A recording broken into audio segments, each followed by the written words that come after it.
On July 13, 2022, Based Bearded Believer tweeted, "Do you consider Russia the enemy?" Volodymyr responded, "They bombed my home, so yeah." And Based Bearded Believer replied, "So, sounds like you're making an emotional appeal. I asked you why they are considered the enemy." This is the Museum of Twitter, the show we talk about the most important tweets in the history of Twitter.com. This exchange is the best evidence that you should never argue about anything you actually care about on Twitter. Because this poor Volodymyr person was talking presumably about the Russian invasion of Ukraine, and some chud Based Bearded Believer had to be like, do you consider Russia the enemy? And when Volodymyr responded with the perfectly reasonable, "They bombed my house, so yeah," Based Bearded Believer had to treat that as if he was in debate club and say, "That's not a real argument, that's an emotional appeal, you can't trick me." And of course, the thing that you immediately notice if you pay any attention to this exchange is that he first says, "Do you consider Russia the enemy?" But then after getting an answer, he says, "I asked you why they are considered the enemy." But of course he didn't do that, he just asked, "Do you consider Russia the enemy?" To which, "They bombed my home, so yeah," is like a great answer. But this is extremely emblematic about how the most annoying people on the internet argue. They know that if they ever have to consider the morality of any situation or anyone's personal experiences, they'll lose. And so they have to act like everything only has the stakes of debate club. Asking a Ukrainian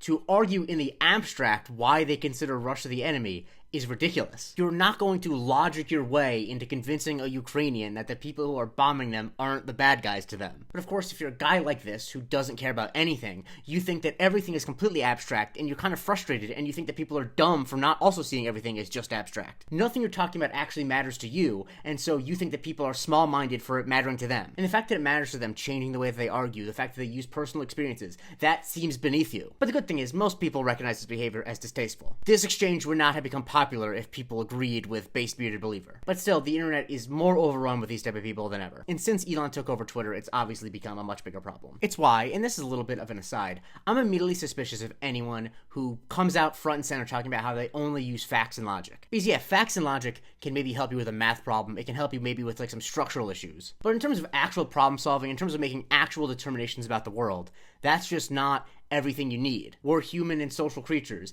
and if you think that you can whittle everything down to just facts and logic, you're lying. And I think there are some people who actually do think that that's what they're doing, but more often than not, I think that people say that they're only using facts and logic because they're trying to skirt around the fact that the things they believe are morally reprehensible. Based Bearded Believer probably knows in the back of his mind that if he takes in the human factor, obviously Russia is the enemy to a Ukrainian person, but he knows that that's not something he should say, so he has to act like, no, I'm not talking about emotions here, I'm just talking about logic. As for Volodymyr, they posted the screenshot and said, "I love this website," but shortly after that, their account got suspended, which led Castle agreeing to speculate, how much do you want to bet that pro-Russians mass reported this account for being funny? Now, I can't say for sure that this happened because I wasn't there and I don't know if Volodymyr tweeted anything else. For all I know, Volodymyr's next tweet was a random snuff film, so I can't say for sure that they got suspended for this tweet, but they probably did. And that's how you know that your argument is correct, that you get people who agree with you to mass report an account who made you look stupid. The reason I've been thinking about this tweet is because after Zelensky's meeting with JD Vance and Donald Trump in the Oval Office, multiple people referenced it. Mirror of Kiev posted the screenshot the next day with the caption, "Yesterday summarized." And more generally,